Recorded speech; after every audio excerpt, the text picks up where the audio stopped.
Welcome back, guys. It's RandomOddity. AJ and JoJo here. Oh my god! We definitely did not take another hiatus. We definitely did not do that. We've actually been here every week. Yeah! Every single week we've been every week. Yeah, these are actually pre-recorded. Yeah, just expect like 7 episodes in the next week, for sure. 6 or 7. I'm No. gonna kill myself. No. Oh my God. All right. So in this one, we have something special. So a while ago, we both liked this podcast called Creepcast, which they like talk about scary stories and stuff that they read. And we're like, we could make that. We could do that. So that's what we're gonna do. And I finished mine, and he is like in the middle of his. So we're gonna read mine today. Middle. I don't know how far you are with yours, but it doesn't have to be like done quick. Like, first part done. Yeah, that can be a separate episode like in the future. If you've seen Creepcast, we're basically just doing what they do. We're just gonna read this. He's gonna read like the actual story, and I'll read the quotes, the people talking. So yeah, we can start us off, GSE. Old Ridge. My sister's funeral was yesterday. Incident was at 10:32 p.m. A drunk driver took a left. My sister, Hannah, was driving through a green light. The driver was too hammered to realize, approaching quickly, but he risked it anyway. He was going 75 miles an hour until it rapidly fell to zero when her body went through the windshield and crashed into the drunk's car. The dark red hue of her blood completely filled the right side of the drunk's white van. If that driver wasn't under the influence, Hannah was wearing her seatbelt, none of this would have happened. I know she wasn't wearing one, because I was in the passenger seat. Ooh, Dun, starting heavy, bro. starting hot and heavy, bro. Oh, yeah. Okay. I felt so guilty. I didn't know she wasn't wearing it. Maybe if I told her to put it on, things could have been different. Blaming the driver makes the situation easier, though. The cops never told us his name, but they did mention that he was spewing some crazed talk after the crash. They couldn't make out what he was trying to say, but they brushed it off as drunken rambling. Definitely wasn't fit to drive, even if he was sober. Hope he gets the sentence he deserves. I've been in my room since last night, and haven't eaten anything since the granola bar I stashed in my pocket before the funeral. I haven't checked on my dad to see how he's doing. He didn't talk the entire car ride home. First, it was my mom 3 years ago. Now my sister.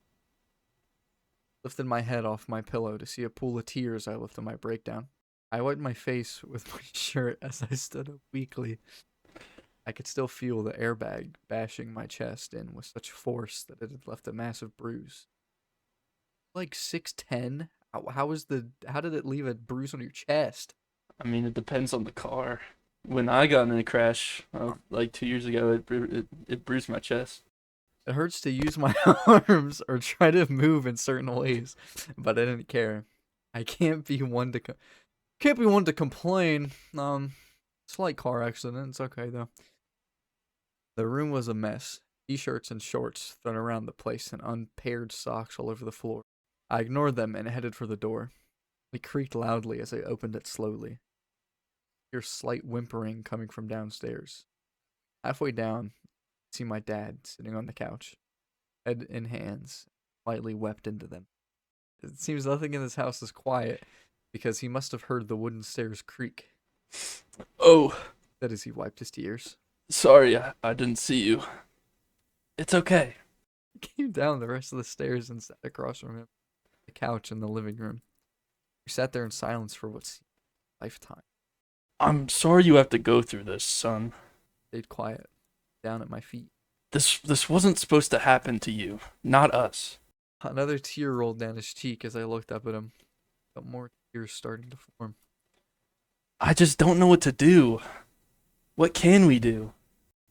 Silence was deafening. I expect him to answer. We'll just have to do what we've been doing for the past 3 years. Fake it until we make it. After an excruciatingly long pause, my I know this might not be a good time, but what do you think about moving away? dad caught me off guard. It made me think about how run down the place was. Doors nearly coming off its hinges, floors and stairs feeling like they'd cave in at any second. It would be nice to be somewhere new, especially since I've lived in the same house since I was born. Where was my dad going to get the money for a new house? As if he heard my thoughts, he answered, I got a job offer from a delivery service. It's much higher paying than what I'm working for. Problem is, it's about an hour south from here, in a town called Old Ridge. I found a decent house, better than this one. I'll be able to pay for it, don't worry. sounded appealing. Just felt bad that he had to handle the expenses on his own. Are you sure you could pay for it? Maybe I can find a job down there, help with some of the bills? Thanks, buddy. He gave me a weak smile as he got up from the couch. He walked over and put his arms around me tightly. My heart melted, along with the rest of my body, as he held me in his arms. I tried to hold back my tears, but it was too much. I gasped, struggled for air as tears rolled down. I'm so sorry you have to go through this, kid. He hugged me tighter as I sobbed. Every time I closed my eyes, I can see that night clear as day. The graphic memory of my sister barreling through the windshield, her limbs mangled in ways I didn't think I'd see outside of dark web videos online.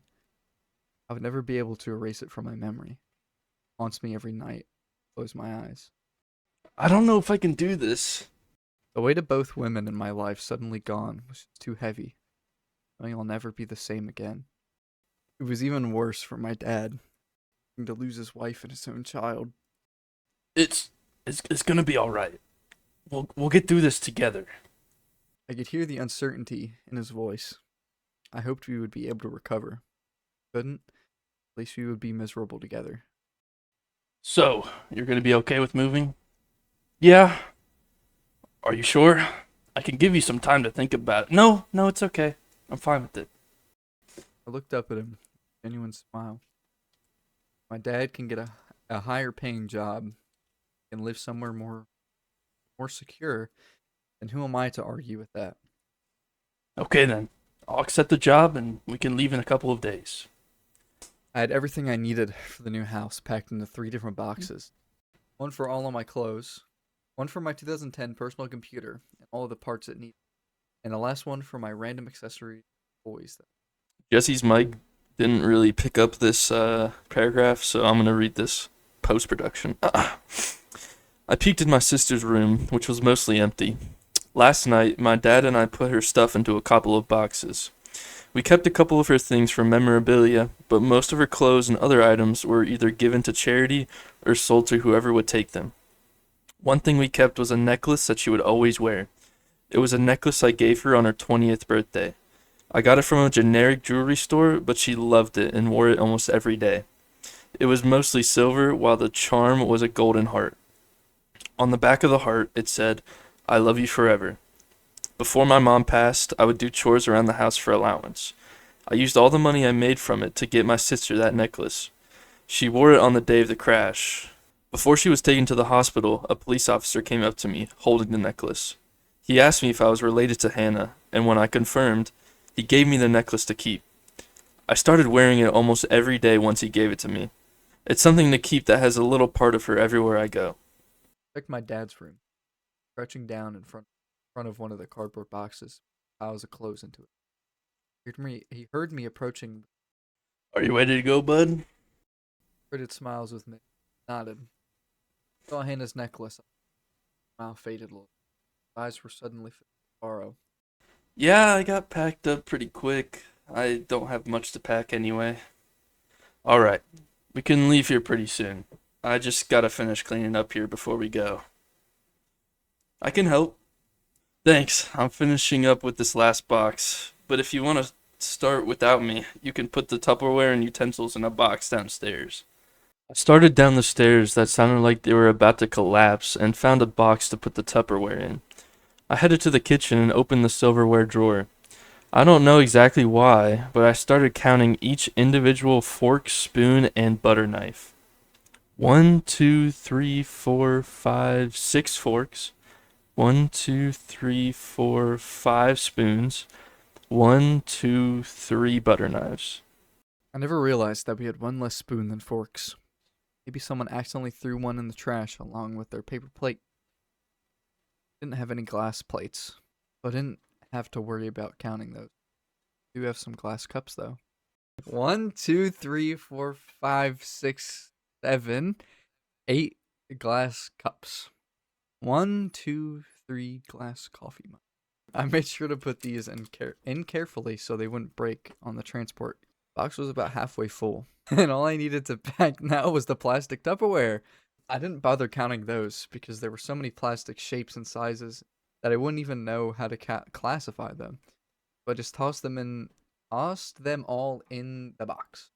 For a couple containers with lids, some big containers with no lids, because I didn't bother to check. About to seal up the box with tape when my dad came downstairs with his first round of boxes. Do you need any help moving those? Nah, it's all good. I got it. Sounded like he was about to pass out. I wasn't about to ruin his manhood. I watched him struggle to place the boxes at the bottom of the stairs with a bit of a thud. He wiped his forehead and heavily exhaled. Ooh, I didn't think I had that much stuff either, but I still got 3 boxes upstairs. He stretched out his back, and I could hear the multiple cracks throughout his spine.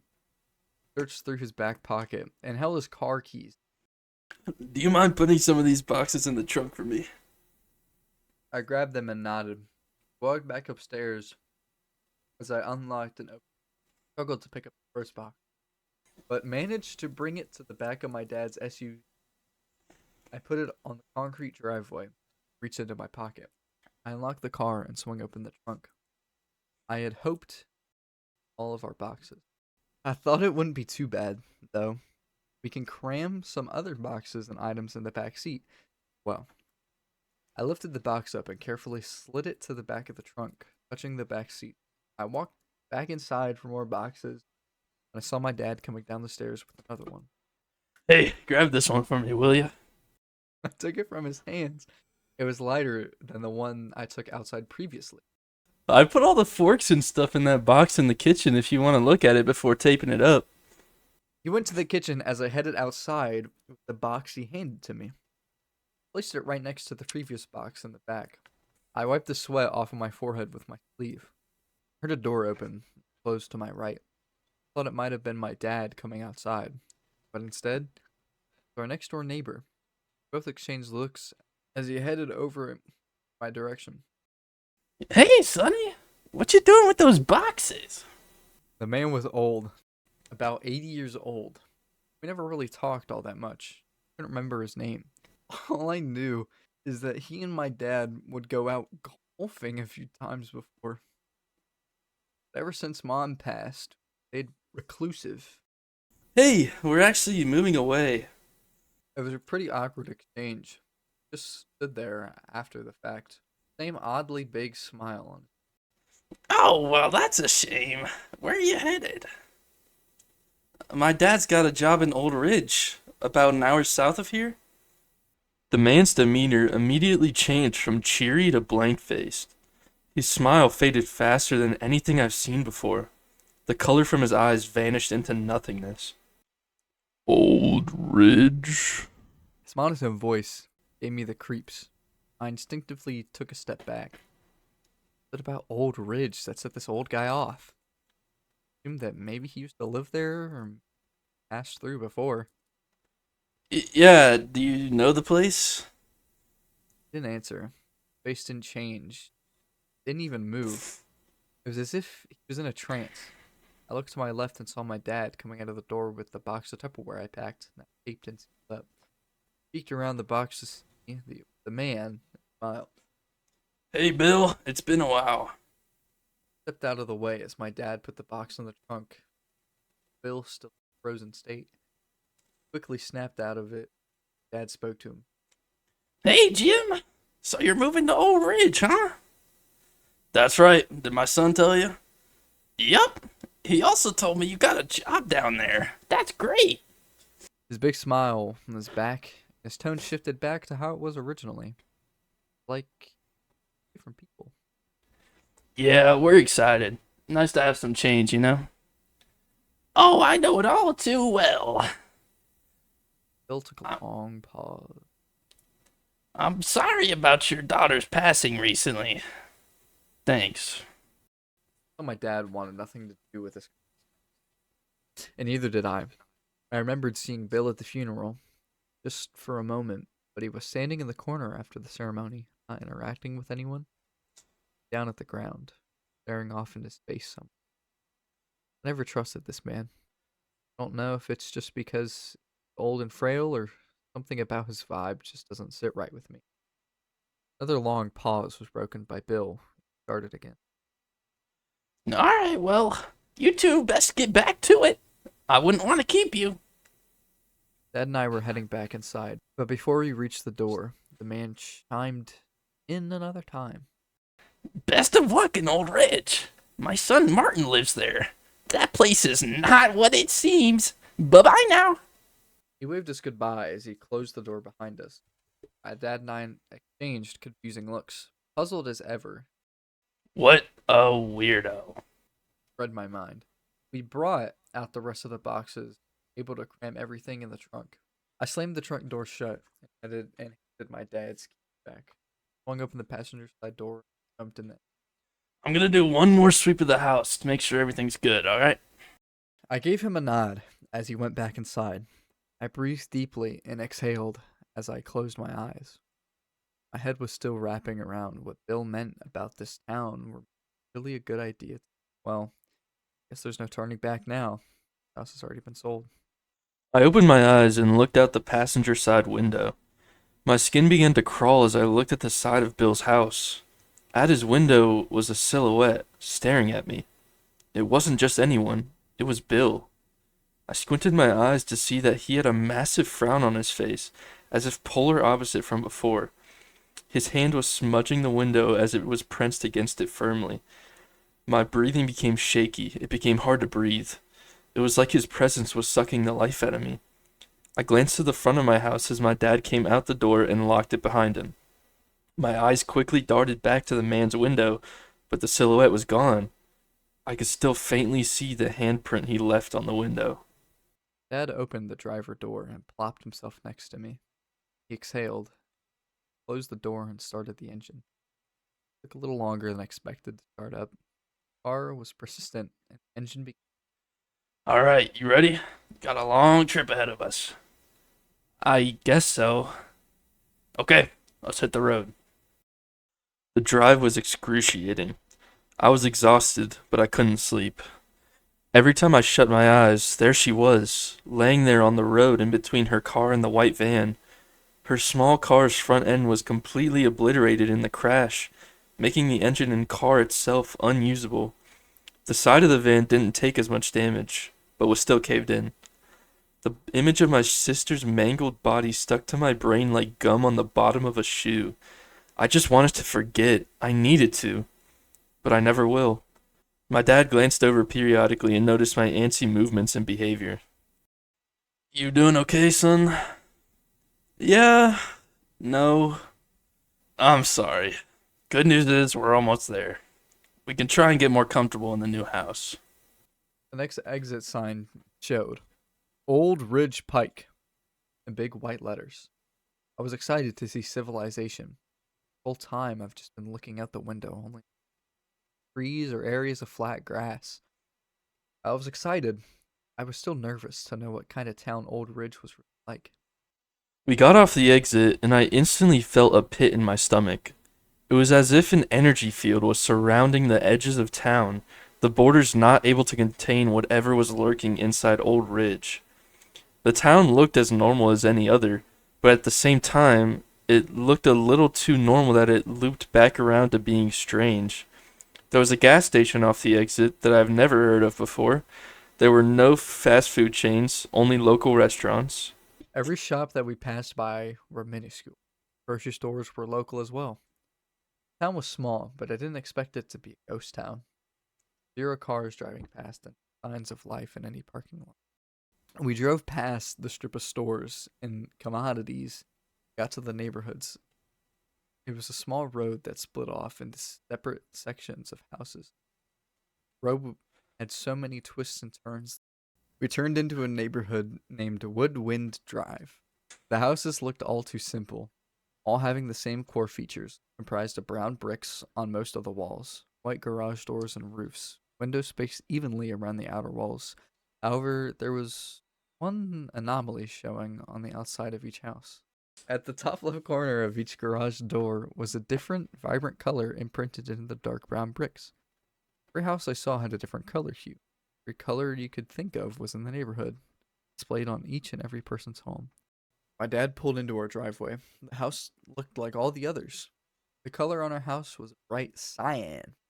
The house's color on the left and right of ours were a darker magenta and a deeper orange, respectively. Orange? Dad pushed open the door and jumped out. We're here. It's quite We're? homey. Yeah, it looks super original. I said as I looked at the other identical houses. Hey, chin up. Let's start moving these boxes inside. I got out and popped open the trunk to see our boxes still semi-intact. I grabbed the closest one with a bit of a struggle as I brought it to the front door. My dad was close behind me with the other box. I set it on top of mine. He looked at the giant lock on the front door. Ah, the realtor said the key should be in a bush near the front walkway. We both looked around the front to see 5 bushes, all of identical shapes and sizes. Searched around the leftmost, while he searched the right. I felt around in the second one and touched something cold and metallic. I pulled it out from under the bushes, leaves, and branches. Got it. Buddy. I handed it to my dad, who inserted the key into the lock. He turned the key with force, and the lock came open with a loud click. He turned the knob and opened it sluggishly. The inside was completely empty, devoid of any life or personality. Come on, sport. Let's move in. I gave him a small eye roll for his impossibly positive personality. I felt bad about it after the fact, though. We both started moving the boxes into the house, going back out to grab another from the car, bringing them in again. Once my dad grabbed the last one, I shut the trunk behind him and followed him back in the house. We placed the boxes in the kitchen near the island. I looked around my new surroundings. The kitchen looked like a dream compared to our old one, practically double the size. The food cabinet was so spacious that I could have fit inside it and easily shut the door. The living room was massive, enough to fit 2 couches. The back door was a glass sliding door that viewed a beautiful backyard and perfectly cut grass and forest beyond it. While a porch, the doors led out to. Slab of concrete to put a table and a few chairs on. Dad, are you sure you were able to pay for this? Of course. What, you think I stole it or something? No, it's just that this place is amazing compared to before. He nodded in agreement and gave me a light-hearted. I walked up the stairs, and to my surprise, they didn't creak in agony as I stepped on them. It's like it became as light as a feather. There were 2 bedrooms upstairs, master and a regular. Across from the regular, which is where I assumed I'd be staying. Only sized bathroom. The master bedroom wasn't all that much bigger than the regular. The fact that it was a bigger bathroom inside, I looked at my room and planned out where everything would go. Bed can go in that corner, with a desk, a computer can go in the closet.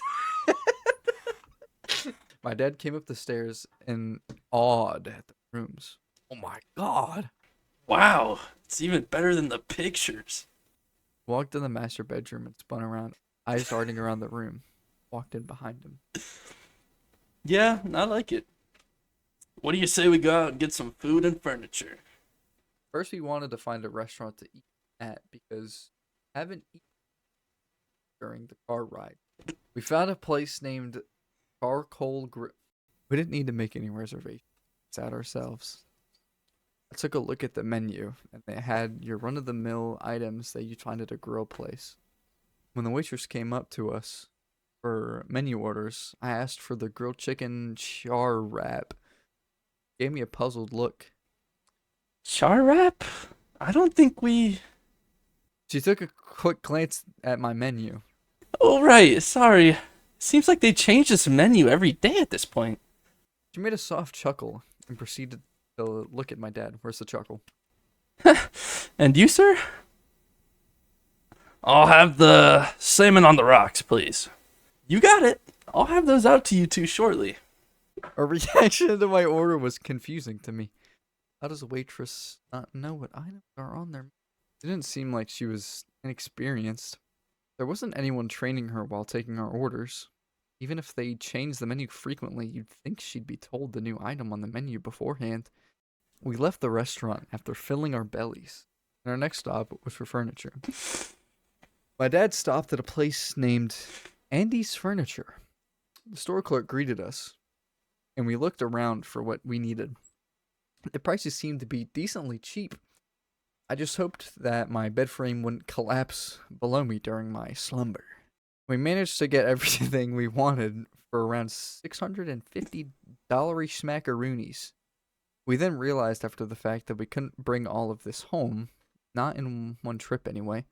My dad spoke up to the clerk. Do you guys happen to have a moving truck we could borrow for all this? Why, yes, we do. Although it does cost an extra $20 for gas and other fees. Is that okay? Yeah, that's perfect. My dad handed the clerk the extra $20, and he gave Dad the keys to the moving truck in return. The man offered to help move the boxes in the truck, and my dad accepted. Both of them picked up the couch, one end, and headed to the truck, which is parked near the side of the building. Picked up the two chairs trailed behind them. Oddly and randomly, the moving truck's back door and ramp were already open and set up. They carefully set the L-shaped couch in the back corner of the truck. Set the chairs on top of the couch to conserve room.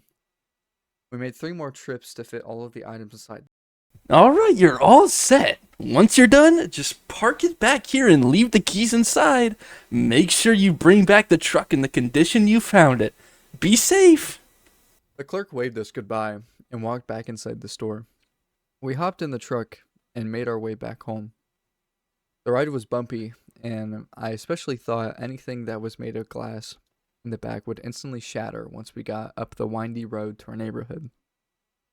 We got into the house, and my dad backed into the driveway. I opened up the back door of the truck, and surprisingly, everything was perfectly fine. My dad punched in the code to our garage door that the realtor gave to him.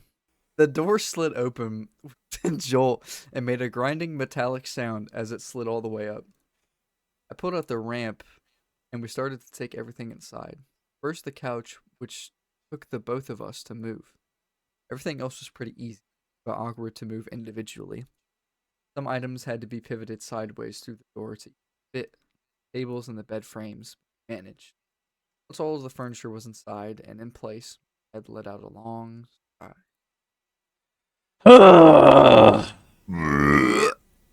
We Yeah. drove back to the furniture store to drop off the loading truck, left the keys in the cup holder, and went back to his car. The last stop for the day was groceries, but my dad said something about a surprise on the way. The surprise turned out to be a bike shop named Gavin's Bikes and Skates.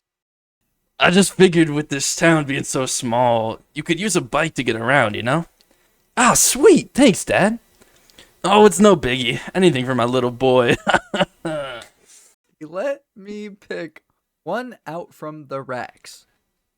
One particular one caught my eye. It had a black, glossy base, red and orange stripe traveling all around. He bought it and stashed it in the trunk. I was pretty ecstatic, knowing now I would be able to ride the bike from the house to the core of the town in a few minutes. We quickly got the groceries, only grabbing the core ingredients: bread, eggs, milk, deli meats, cheese. We quickly got home and put all of the cold ingredients in the fridge. I decided to get comfortable, throw myself on the bathing in the soft pillows. Dad sat across from me. Look, son, I didn't tell you this before, but I have to go out to my new job for training tonight. I'll be there for a few days, so you'll have to fend for yourself. I'm sure you'll be fine. I know you're not a kid anymore. You got that bike. If you need anything from town, you can just zip up there real quick and come back in a jiffy. Alright, yeah, I'll be fine. Maybe I'll take my bike out to town to find a job while you're gone. Oh, buddy, you don't have to. Trust me, I'm able to take care of the money. Promise. I know, but I'd still like the money. Fair enough. Well, I best get going now. But I thought you said you're leaving tonight? Well, the earlier the better. I might get lost in this new town. I'm gonna leave $100 in the kitchen for food and anything else. If you ever need anything, just call me, okay? Gave him a nod. He got dressed in formal black, headed out the door after saying our goodbyes. For a while, I just sat on the couch thinking about this weird town. About 10 minutes after he left, I decided to use my new bike to go back into town. I wanted to look for a job, but I wasn't really interested in searching on the first day in town. I brought $20 from the 100 on the counter with me in case I found any interesting shops. One was a little shop named Ceramic Souvenirs with large text below it saying individually owned. I decided to check it out and open the door. The man at the counter seemed to be in his 80s and looked like the biggest bundle of joy a man could show on his face. Hello there, young man. Is there anything I can interest you in? Not exactly, just looking around. Most of the items for sale were pottery. What did I expect when I saw the name of the store? Many flower pots, plates, cups, that sort of thing. There were also a bunch of random dated items around the store. I guess that it was everything this older owner gathered over the years. Nothing really stood out to me until I looked in the leftmost corner of the store. There was a maroon-colored jewelry box, and what was left inside left me speechless. It was a necklace. A silver necklace with a golden heart charm. I looked on the back, and it said, I love you most. I looked down at my chest to see that my necklace is the exact same, other than the writing. Sure, I know it's not one of a kind or anything, but still, it's weird to see in a pottery shop. From what I saw, it was the only piece of jewelry in the whole place. I brought the necklace up to the owner. Hey, do you know where you got this necklace? The old man examined it closely, putting on a small pair of Well, I'm not sure. Been living for many years, you see. put his index finger to his temple. Up here ain't work like it used to. I was interested in buying it. How much are you selling for? The old man lifted the jewelry box. This beauty costs $30. Surprisingly low for a small shop run by an old man. The one I got for my sister was at a jewelry store. $120.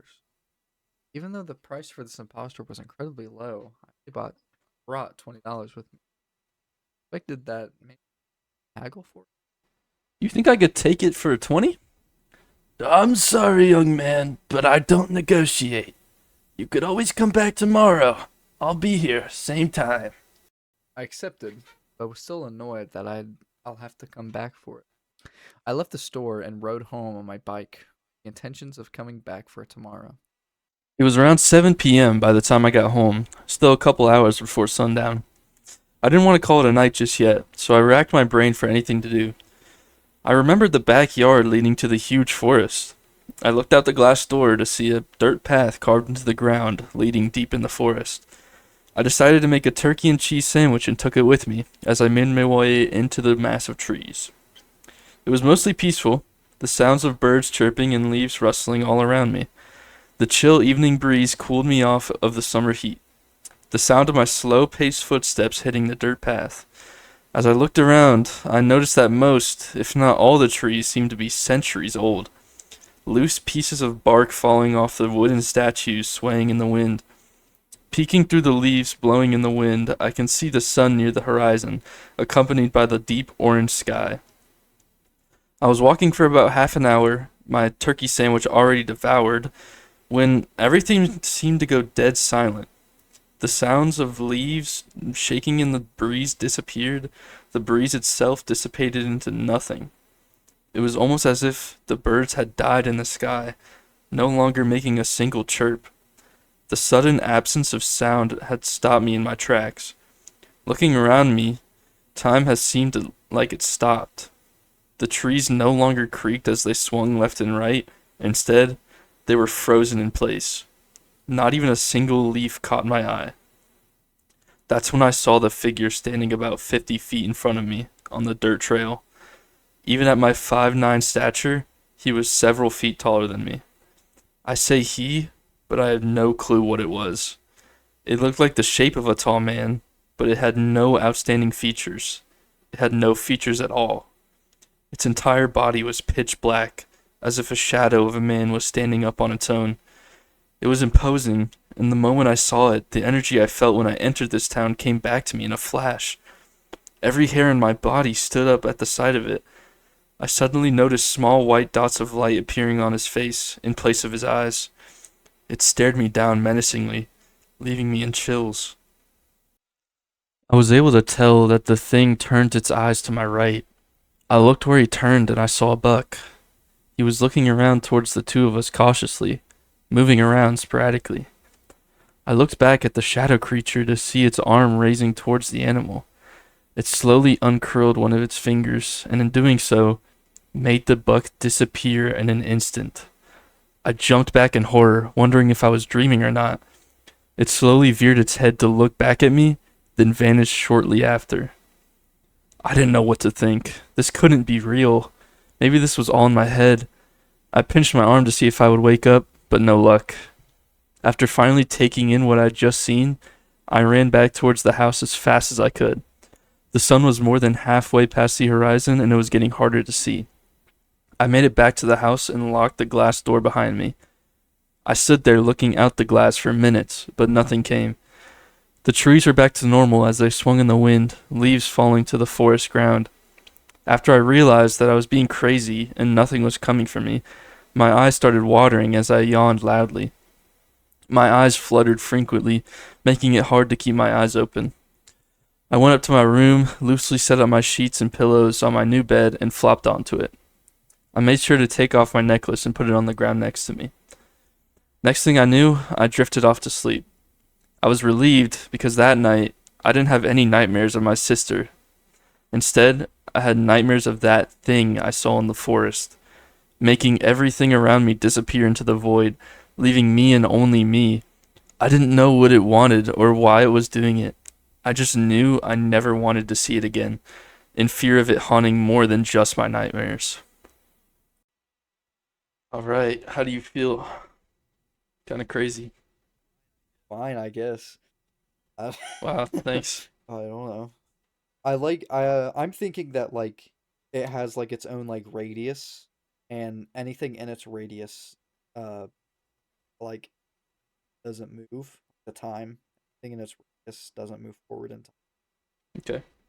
And then like hit like the finger thing with the deer, I it it's interesting because like there's no like there was no indication of it like being threatening towards us or doing anything, but it still decided to be like, "Go check this shit out." Check this shit out, dude. I'm about to do something crazy. Alright, that was just the first half. So like I Well, more than the first half, yeah, but don't worry. A large 100%. chunk of it, I'm gonna be reading like near the end, so don't worry about that. But we're I guess we're almost done. after my fucking 16 paragraphs here of It's text, okay. It's okay. I jolted awake, a pool of my own cold sweat. Memory of the nightmare I just had were coming back to me. They were terrifyingly vivid. Had Yeah. I've ever had. That man thing terrorizing me. Like it could have been way more. You're literally unconscious. How more vulnerable can you get? You didn't know she'd be out in the middle of nowhere. Come on. Whatever. Like think about it, bro. You're snuggled up in your bed in your house. I mean, you're asleep, yeah, but like It, You definitely whatever. wake up if that thing broke in. Unless it just phases through the fucking wall. Just fucking go. I got out from under the covers and took a second to my Nope. breath. Took a second to breathe. Yeah. This is my shit, bro. I wiped the sweat off my face with my blanket, got out of bed. Stomach rumbled deep as I found something to eat.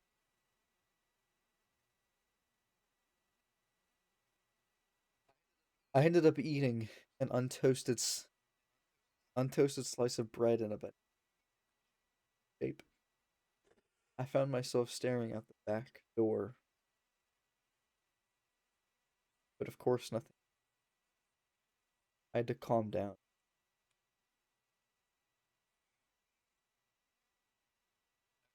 After eating, I realized that we never unpacked the box of dishwasher. I broke open the taped box, started putting everything in its place. One strange thing, I realized that we had the forks as oh shit. Mm. Where'd it come from? Where the fuck did the spoon come from? I vividly remember just yesterday thinking it was weird that we had one less spoon compared to the forks. Why on God's green earth you would find that concerning, I don't know why, but it was concerning to this small This ADHD is very child. concerning. But now we have 5 of each. The world is right. That's Old Yep. Ridge. He finds the lost Yes, spoon. I found it. It's actually he lost a fork, so The fucking or no, he he lost he, the he lost fork. a spoon. Never mind. Or wait, yeah, no. The fucking dude, the fucking entity's just like, yo, gang, I just went through your entire mind. You missing a spoon? Watch this Watch shit. this. Sacrificed an entire buck. Sacrificed an entire buck for its spoon, bro. Yeah, I that's how swear. it happened. uh, but now we have 5 of each. Did I somehow lose one when packing them? Unlikely. How could a whole fork be?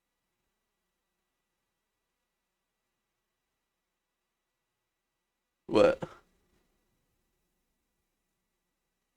What do you mean? How could a whole fork be? No, it's. There's 5 of each now. There were 6 forks last time, and 5 spoons. He lost the fork. He didn't get a spoon. He lost a fork.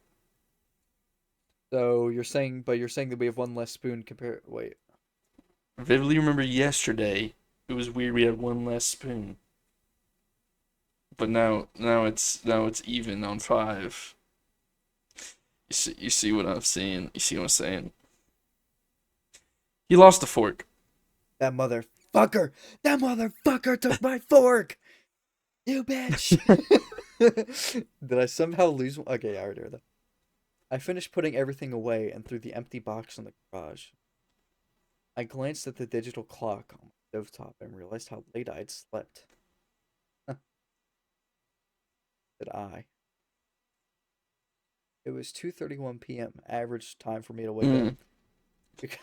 because of the gloomy clouds covering this. It didn't look like it was past noon at all. The clock quickly reminded me of a ceramic shop that had me nearly identical. Ooh. It had me nearly identical necklace. No. Be ye ringing the password. But the Ooh. The quack, quack. the The quack. quack quickly reminded me.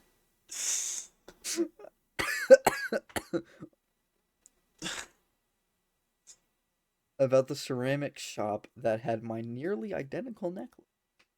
I ran upstairs to find that my necklace said on my. No. Oh. I ran. Reread that, bro. I ran upstairs to find that my necklace said on the back, I love you most. What? Can help audibly. Did I accidentally swap necklaces at the shop yesterday? No sense. I had my necklace on my neck the entire time. I was dumbfounded and needed to go back to the old man. I opened the garage door and rode to town on my bike as fast as I could. There weren't any cars that radius. Bro, what? I approached the ceramic shop to see Bro, an no open sign lit up correlation. Wait, against do you know the the front window. Instagram GIF like name? It's just like no correlation. That's you, bro. There was no correlation there. Wait, no. I said the guy's like time freeze ability is a mile No, radius, I like know you. fucking the He was just world, saying in bro. a mile radius of him Okay. though, while he was riding on his bike. Dude, the fucking I just imagine this kid's in the forest. He just sees a black figure. He's like, "Oh, what is that thing?" He just rises in the air. Za Waldo. No. Pause this time. Okay. Pauses time. Picks up the deer and moves it back down the staircase. This isn't okay. But it's whoa. I literally read the last line of that sentence. I approached the ceramic shop to see an open sign lit up against the front window. I pushed the door open with so much force I'm surprised it didn't shatter. I looked at the back of the store. It was in place. I was expecting to see the same old man, but I saw a middle-aged woman, hair bunched and I jolted awake in a pool of my own cold sweat. The memory of the nightmares I just had were slowly coming back to me. They were some of the most terrifyingly vivid nightmares I've ever had. That man, no, that thing, terrorizing me at my most vulnerable. I got out from under the covers and took a second to breathe. I wiped the sweat off my face with my blanket and got out of bed. My stomach rumbled deeply as I found something to eat downstairs. I ended up eating an untoasted slice of bread and a banana. I found myself staring out the back door for any signs of that figure again, but of course, nothing came up. I had to calm down and take my mind off of the matter. After eating, I realized that we never unpacked the box of utensils, as it was just sitting next to the dishwasher. I broke open the tape box and started putting everything in its place. One strange thing I realized is that we had the same amount of forks as we did spoons. I vividly remember just yesterday thinking it was weird that we had one less spoon compared to the forks, but now we have 5 of each. Did I somehow lose one when packaging them? It seemed unlikely, but how could a whole fork be misplaced? I finished putting everything away and threw the empty box in the garage. I glanced at the digital clock on my stovetop and realized how late I slept in. It was 2:31 p.m. Because of the gloomy clouds covering the sky, it didn't look like it was past noon at all, but the clock quickly reminded me about the ceramic shop that had my nearly identical necklace. I ran upstairs to find that my necklace said on the back, "I love you most." What? I couldn't help but speak audibly. Did I accidentally swap necklaces at the shop yesterday? That makes no sense. I had my necklace on my neck the entire time. I was dumbfounded, and I needed to go back to that old man. I opened the garage door and rode to town on my bike as fast as I could. There weren't any cars that passed me, or any I could see in a mile radius. I approached the ceramic shop to see an open sign lit up against the front window. I pushed the door open with so much force that I'm surprised it didn't shatter. I looked to the back of the store and froze in place. I was expecting to see the old man, but instead I saw a middle-aged woman with her hair bunched in a high bun. "Hi, welcome in. How can I help you?" I was speechless for a few seconds, but eventually found the words. "I thought this shop was individually owned." "Yes, it is. I began running the shop a few years back. Why do you ask?" At first I thought she must have been lying, but what was the point in lying about something like that? I ignored her question and searched for the necklace in the corner of the store. It wasn't there. I had to be losing my mind. "Just yesterday, I saw an old man running the shop. What happened to him?" "An old man? I'm not sure what you're talking about." She seemed to genuinely not know what I was referring to.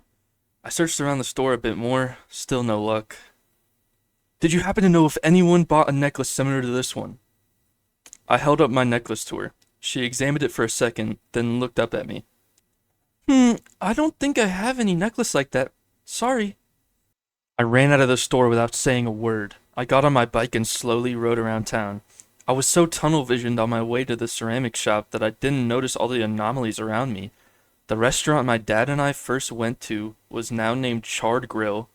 The furniture store was now Randy's Furniture, and the store I got my bike from was gone entirely. What was put in its place was just an empty lot of grass and trees. My head was spinning. I just needed to get back home.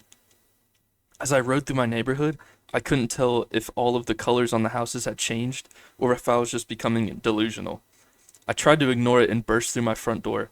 I was breathing so heavily I thought I was going to pass out on my living room floor. I plopped onto my couch and focused on my breathing to calm myself down. What the hell is going on in this town? I laid there on the couch for about 10 minutes, trying to wrap my brain around these unsolvable occurrences. There was just no logical way to explain what I had just witnessed. So, I stopped thinking logically altogether. I figured that it wasn't real. None of this could have been real. All of the encounters with the town and the thing that seemed to be haunting me since I moved in, it just couldn't be real. No matter how many times I pinch myself, there's no way of escaping this impossible reality. I got up and looked out of my sliding glass door. The familiar forest path from yesterday evening was staring back at me. I could feel the energy shift once again as if it was calling to me. Or I could just be understandably paranoid. No, something was clearly different about it. The sun seemed to shine through the trees at a perfect angle to give the path a sense of acceptance, inevitability. It was inevitable that I would walk down that path once again. Inevitable that I would encounter that creature again. Inevitable that I would find the truth to this town of anomalies. I had to. I just had to. So I did. I walked out to the beckoning path and began my journey, hoping to find something, any shred of evidence that gives this town a sense of purpose. During my strides, I always kept a keen eye on the area surrounding me. I'm not sure what I was looking for, since there was no way I could remember every little detail from the night before, but I kept looking. I felt terrified the more steps I took into the forest, terrified of seeing that thing again. But I knew it couldn't hurt me, because there's no way any of this is real. Maybe once I see him again, I'll just wake up from this nightmare, back at my house before Old Ridge, before any of this. As I was walking, I couldn't stop thinking about my dad. I wonder if he was having the same experience at his new job position. I couldn't stop wondering why this town seemed to just be targeting us after we moved in. No one else in town seemed frightened that this was happening, as if it was all normal to the long-lasting residents of Old Ridge. I didn't really want to think about any of it, and I just kept walking with my head down. That's when I noticed it, a path diverting from the main one that I hadn't seen that night before. It seemed like a path carved out by a few pairs of footsteps through the grass, almost going unnoticed. Even so, I know for a fact I would have seen it. Sure, it was dark outside the night before, but there was an obvious cut in the trees through this unknown path into the forest. I felt compelled to follow it. The path crunched with grass and gravel with each step. The trees seemed to be lined with the path perfectly symmetrical, as if purposely planted beforehand. Each row of trees seemed to have less and less leaves on them the farther I walked, as if I had jumped ahead a few weeks for every step. I noticed small tire tracks below my feet becoming more defined as I continued. The forest itself was getting more and more bunched with trees, making it harder to see my surroundings. I had walked far enough that there wasn't a single colorful leaf in sight. All of the trees seemed long dead, almost as if not a drop of water or ray of sunlight had hit them in eons. The trees started to dissipate and cleared into a small patch in the woods. The now muddy tire tracks led outward towards the field. In the middle of the patch was an average-sized house that seemed poorly built. It had one story and possibly a basement that I couldn't see from the outside, if there was one. What boggled my mind the most was the roof. On top of it was a thin layer of what looked to be half-melted snow. It was July in the Midwest. The moment I saw the roof, I noticed the air getting thinner, colder. My skin started getting goosebumps from the temperature change. I started towards the house, but the air seemed to get a degree colder with each step. I looked around and saw no sign of the silhouette I saw before. Could this be where it lived? Part of me wanted to run back home with just the thought of it, but the other part wanted to know everything. The latter half seemed to win the mental tug-of-war, and I kept walking towards the front door. The crunches in my step went from gravel and grass to small patches of snow. My tennis shoes were coated with snow as I was just a few feet from the door, and my shoulders had a few specks of fallen snowflakes. I dusted myself off and looked at the front door. There was no sign or anything, just an ordinary door. That is, if ordinary means looking like it's been abandoned for decades. The whole house seemed like it was on its last leg, about to collapse in on itself, vines covering most of the rotted wood exterior. I tried the doorknob, but it didn't open immediately. With a little more force, I was able to slowly open the door. Looking inside, a lot of belongings were strewn about the floor, furniture was broken and tossed around, everything was out of place. I couldn't hear any sign of life and assumed it was safe enough to go in. I knew breaking into someone's home wasn't right, but the circumstances outweighed the ethics. The situation has gotten so outlandish that this would be the least of anyone's worries. Either way, the house definitely hasn't been touched for decades, so what's the harm in searching around? The chilly wind died as I walked inside the building and shut the door. I immediately felt an energy shift from the first foot in the door. It didn't deter me though. I trekked forward to the living room. To say it was a mess would be an understatement. The carpet was torn in half, and both halves were on other sides of the living room. The couch was on its side, and its cushions were tossed around the room. The makeshift fireplace had logs rotting with ants and termites crawling all over them. The smell in the kitchen was atrocious. Cabinet doors were swung off its hinges, and rotting cans of mystery liquid were nesting deep in the cabinets. Bottles of wine were all over the floor. The wooden kitchen chairs were destroyed into pieces. The heavy dents in the wooden wall made it evident that the chairs may have been thrown at it with intense velocity. As for the kitchen table, it was either missing entirely or the owner never had one. The bedroom and bathroom were about the same. Belongings could be found in every corner of the room. Looking around the bedroom, there was a mysterious bump under the blanket hanging off of the bed. I threw the blanket back onto the bed, revealing a beaten-up thick spiral notebook. The cover read, "My Research." I brought it to the living room and flipped the couch back on its legs for a place to sit. I assumed the person who lived here must have learned more about this town and the creature I saw in this very forest. Only one way to find out, I thought, as I opened the first page. I'm gonna read his research. So here we go. Day 1. Hello, my name is Martin Plankter, and this will be my documentation of my studies of this town, known as Old Ridge. There are many reports of strange things happening in this town, things that shouldn't happen in our world. I graduated top of my class in Ackerman University with a master's in the Department of Scientific Research. This town has always intrigued me. I've always wanted to learn more the moment I heard about the anomalies that reside here.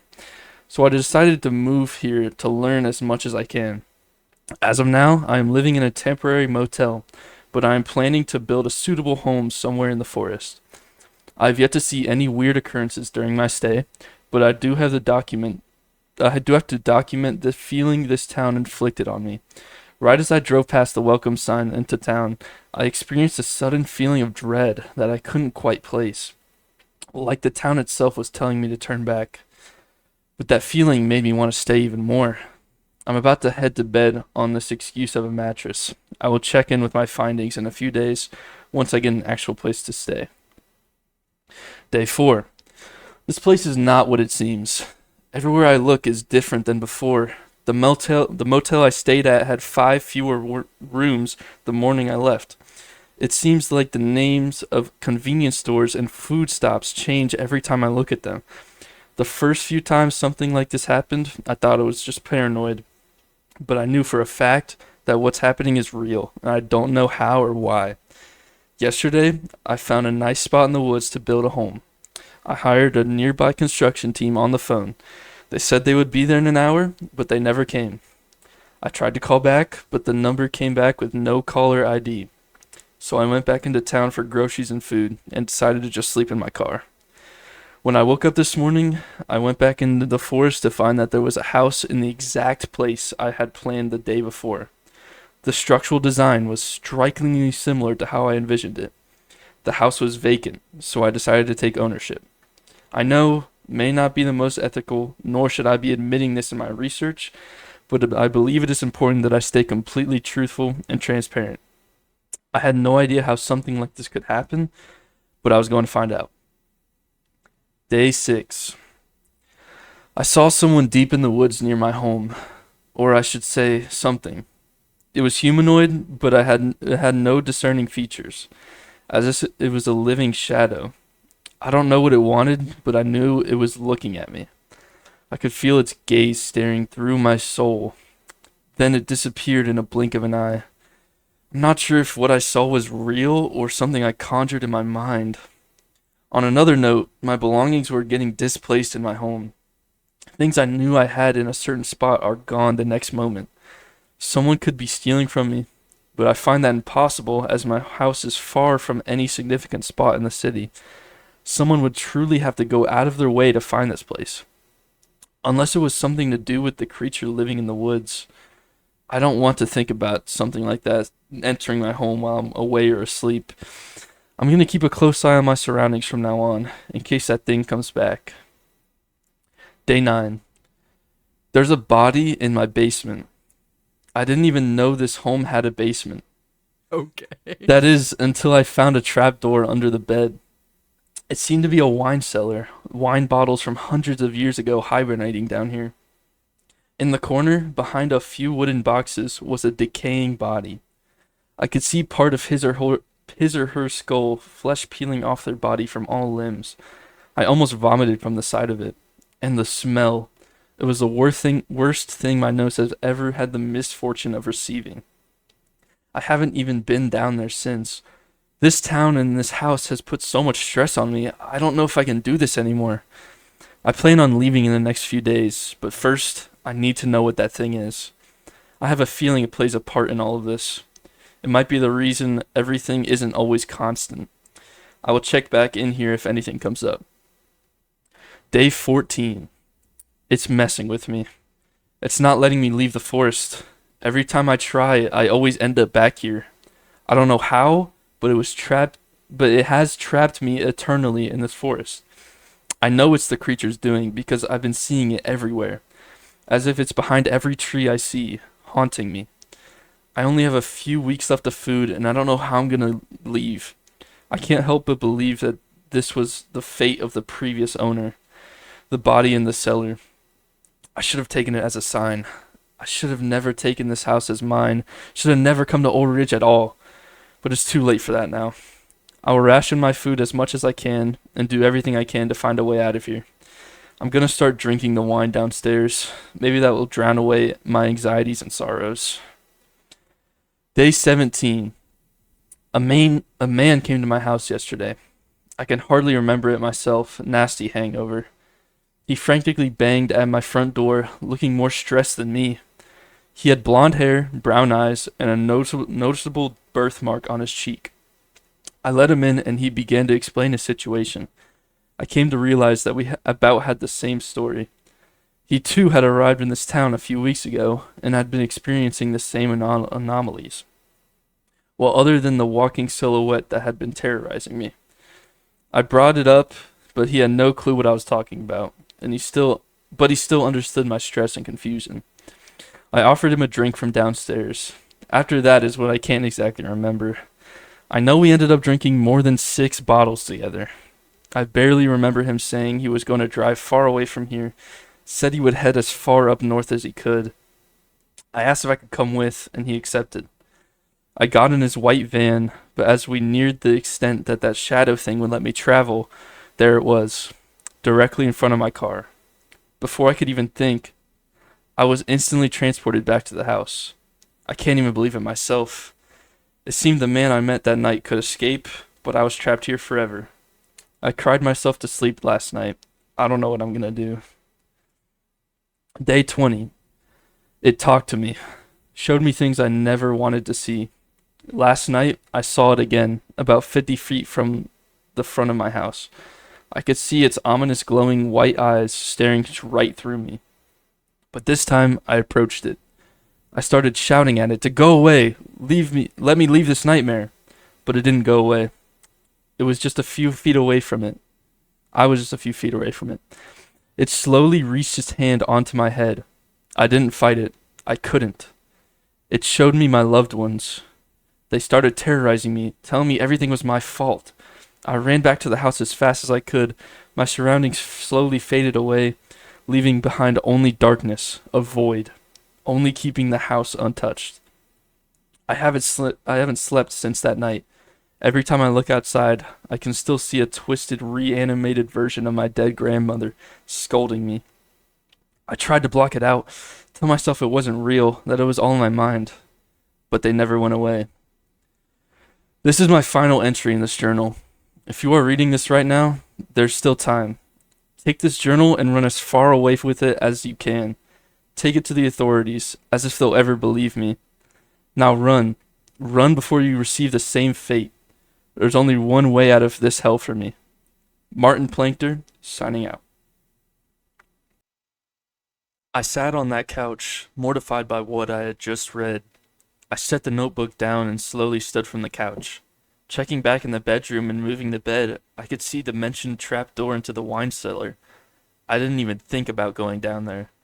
What I couldn't place was the timing of the book. I have no idea how long this could have been. There were no dates stated during his writings. But just as suddenly as I thought, I found an answer when searching behind the house. Hanging from a tree was the body of who I could only assume was Martin. The scene was about 30 feet from the house. His limbs were swinging in the sudden winter draft, similar to a flag on a flagpole. I couldn't look for long, but what I had saw was the most morbid sight I had ever seen. It looked like he had hung himself not even a day ago, as if his blood flow had just depleted the moment I saw him hanging on that tree. I couldn't help myself from sobbing after turning away. Once I lifted my head from my palms, I saw that familiar figure far off in the forest. I was frozen in place, as its strange figure stood oriented towards me. I quickly ran to the other side of the house, short on breath. All I wanted to do was run. I knew there was no running from it, but I tried anyway. I ran in the opposite direction of the figure as fast as I could. I went for about a minute in a straight line until I ended up back where I started. The house was fully in view, and so was the figure once again. Its white eyes were barely visible from the distance.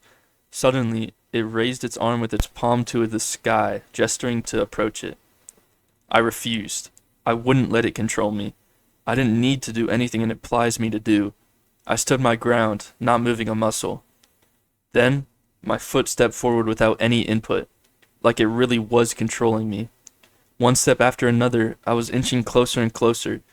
I tried all I could to fight it, but my body was in a trance, not listening to anything I had to say. Tears rolled down my cheeks as I helplessly approached the figure, as its eyes became more and more ominous. With every step I took, the ground behind me turned into a void of darkness, until it completely surrounded me and the figure. It was hard to see it now, but I could tell I was only a few more steps away from being directly in front of it. Suddenly, my body came to a halt, looking directly at it. Its white eyes slowly dissipated, leaving nothing but darkness all around me for a few seconds. My dad slowly appeared in front of me. He had a wide smile with gleaming eyes. He was in the same work uniform he wore the day he left for his work orientation. I couldn't help but smile back at him. He was the only normal thing I've seen in so long. "Hey bud, let's go home." He lifted his arm out towards me with his palm in a familiar manner. I wanted to go with him so badly, to get away from all of this and go back to before Old Ridge. But then I remembered where I was, and I knew I couldn't. "No, you're not real." His expression changed slightly to disappointment. "Oh yeah, sure, go ahead. I knew you were a screw-up. You've never done anything right." He started to walk around me slowly, like a planet orbiting a sun. "Ever since you were born, you've been nothing but trouble. You mess everything up. You never get anything right. You're the reason your sister died. You're the reason your mother died. All you do is ruin everything in your life. You are nothing." I kneeled down in a fetal position and started sobbing. Its words were getting to me. That night, I knew she wasn't wearing a seatbelt, but I didn't say anything. I could have saved her. She didn't have to die. Maybe it really was all my fault. The image of my father slowly faded as I started to hear a car engine behind me. It was far away, but I could tell it was the car my sister was driving me in that night. She was driving straight towards me at a high speed. I looked to my right, and there it was, the white van that caused the death of my sister. The driver had blonde hair, brown eyes, and a noticeable birthmark on his cheek. It made me watch the accident again, from an outsider's perspective. The white van slowly cutting off my sister, the unbearable sound of crashing metal, my sister's body flying through the windshield. I tried my hardest to turn around and close my eyes, but I was paralyzed. All I could do was watch as my worst nightmare unfolds in front of me one last time. It's been a week and a half since that encounter. I've been barely surviving off the tin cans of mystery meat in the cupboards. The faucet doesn't work, so the only liquid I can drink is what's left in the wine cellar. I don't see myself being alive in the next few days, so here's my final message. If you ever have the misfortune of stumbling upon a town in the Midwest named Old Ridge, leave immediately.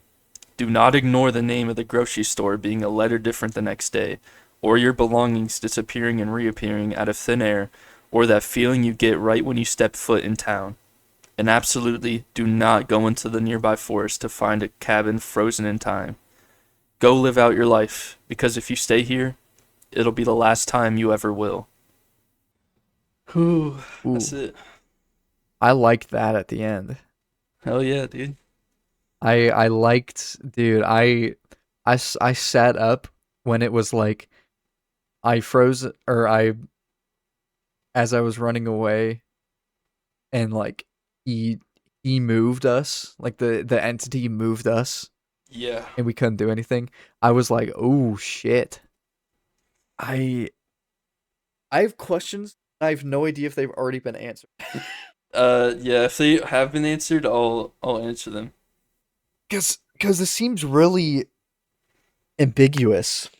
The the driver with the the blonde hair, like it said that they had a noticeable birthmark. Mm-hmm. Was that has Yeah, someone with a birthmark been mentioned? yeah, it was in the diaries. Oh, So it's the guy that came to Martin's door, and he was all frantic because he just got there, and then he was like, "I'm just gonna head as far north as I can." so is Martin the neighbor's son? Yeah, Okay. that's why he was all freaky about the town and stuff, because he hasn't seen his son. Okay, so and then so did we go into like another time, like another dimension basically So that's more parallel to ours? that's more ambiguous. Like that's more the ambiguous I just left kind of to Because interpretable. what I'm thinking is like when we encountered it in the woods, I think when you see it is when it transports you like its own like I think it's its own domain kind of like it takes you into its oin state of being. That's why everything changes because I don't think it can recall things in the town because it never goes into the town. Like it's never been stated that it like I don't think it goes into the town, so I think it everything changes in there after you encounter it because it doesn't remember what the town is. That's pretty good. Like I just left it up to interpret. So that's a pretty cool Like way to look at it. that's what I'm thinking. Like it's in the woods and I don't think it's ever been to the town. Maybe the town is part of it, but it doesn't have a good enough like I guess memory or whatever to keep things the same, to keep things the hold of how it is.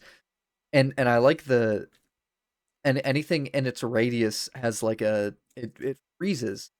Like that's it's so cool because like it's only mentioned once, but like it just it feels so ominous to be like the statement of like the trees are moving, like the forest felt so alive, but then as soon as you like finally see it, everything is there's like no sound, the wind is has stopped moving, like everything is just still.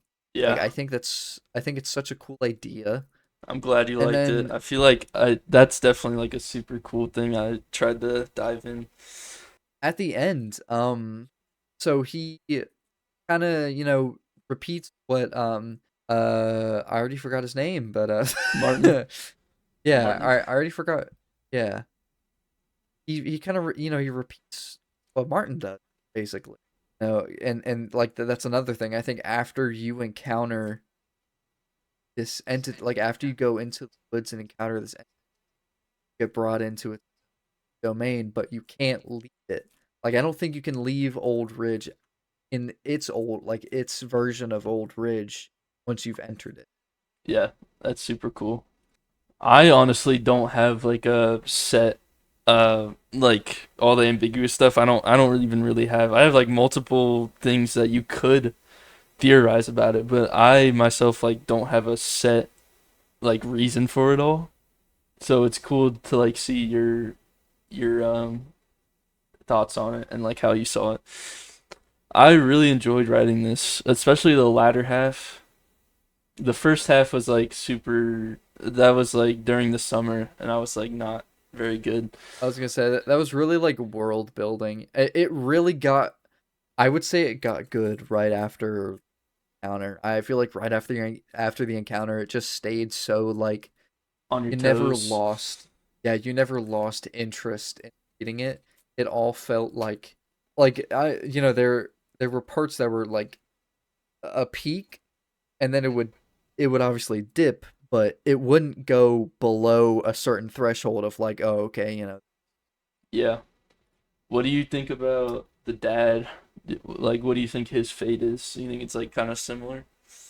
I would say it's similar to uh the neighbors, because his son, he leaves for work, and what I think that whatever version of Old Ridge was there when they got there, I think the dad is still in that version of Old Ridge, because he never counters the so that version never, Okay. because So, because with the neighbor with what was his name, Ben, Bob, Bill, yeah, Bill.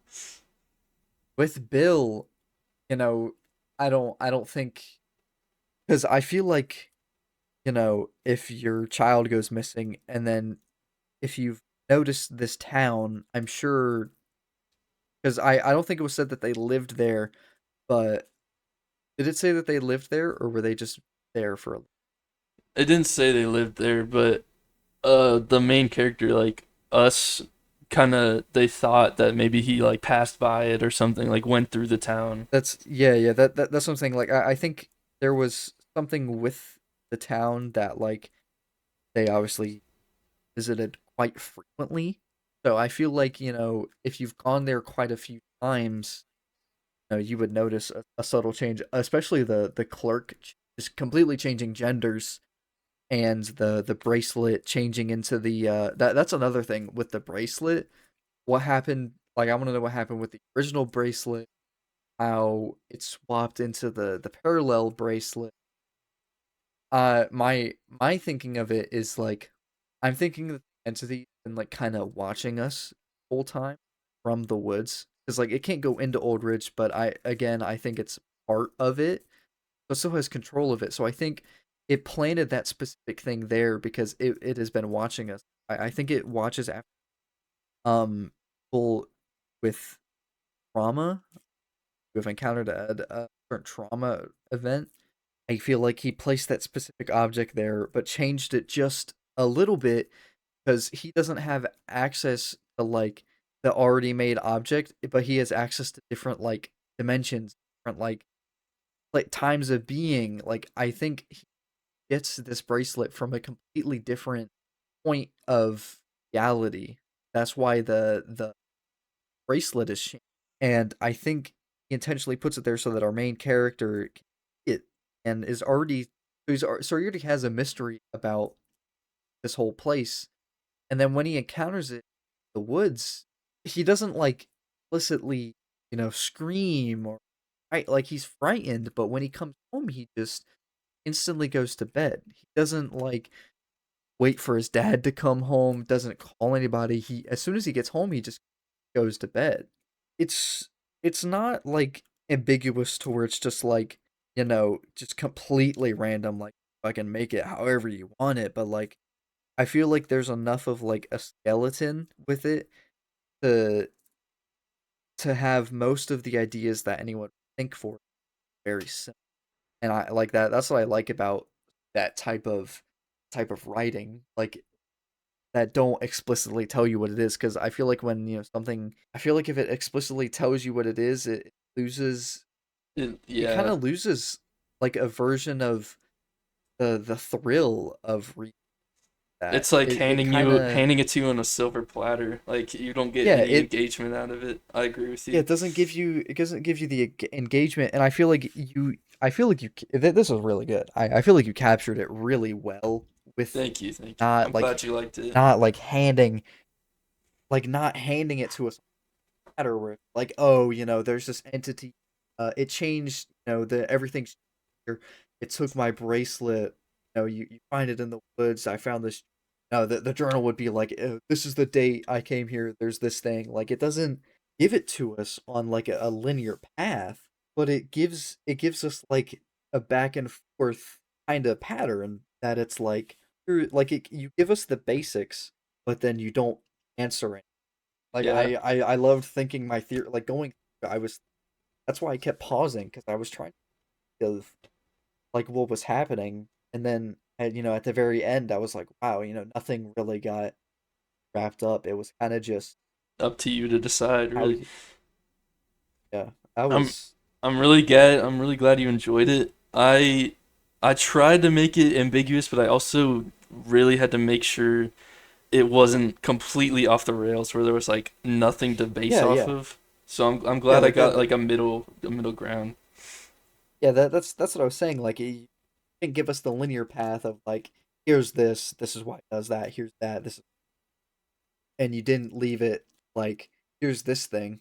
Left it so like, here's this thing, this is what happened, but you don't answer why it happened, or if that, but this, but this happened, this aim of it, or this aim after. It's not a like, you get what I'm trying to say. It didn't Yeah, like, yeah, it's no especially with the deer, like it just, erasing it from the existence. And I think, let me this is what I'm thinking here. I think I don't think it erased the buck from existence. I think what happened was entity took us into in the new reality in that moment. So the deer didn't disappear, or like the deer didn't go into another place. We did. ooh, So that yeah. deer is still in that place, in the original place. That's when that's when the switch happened. Is when he did the fingers. I'm really happy that you're actually you have all this. I'm like, oh my, I didn't think it would. I was really worried that it would flop or something, but Ah, bro, I'm locked in. I'm locked in. Like I'm locked into it. I feel like you could do a little more with it. It felt really short. I feel like there could be, like, you could. I wouldn't say like there are things that you could answer no, to the story, but I I feel like you could definitely. I get what you're saying because I feel like I spent a lot of time with the world building and like, oh, they're gonna go to this store, then this store, then this store, and I feel like Yeah, that's that. I probably could have Yeah, wasted, or I probably could have saved some more time and just like shortened that into a few paragraphs, and then I could have had more to build this part at the end. yeah, like So that's what I'm. That's what I'm saying. Like, you had so much world building at the start. Like, the world building is a pretty, not like half of the story, it's a but hefty part, yeah. it's a pretty beefy part that's given to you. That it's kind of like, you got to just kind of read through it, and then you get, and then we finally get to Old Ridge, and it's like, oh, okay, and then nothing really happens again once we get to Old Ridge. It's not until the bracelet, which the bracelet, in my thinking, is it finally starts playing with our mind, showing that. No, that's kind of where it started to evolve into, the real meat. I think really all that would be needed would to be like could maybe add I don't even know, but like just something add to the meat that isn't like bit more like just something that Yeah. can up the length from the store encounter all the way until the end.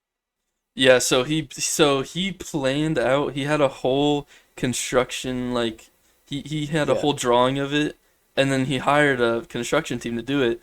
They didn't come, and then the next day it was just there, built, no explanation.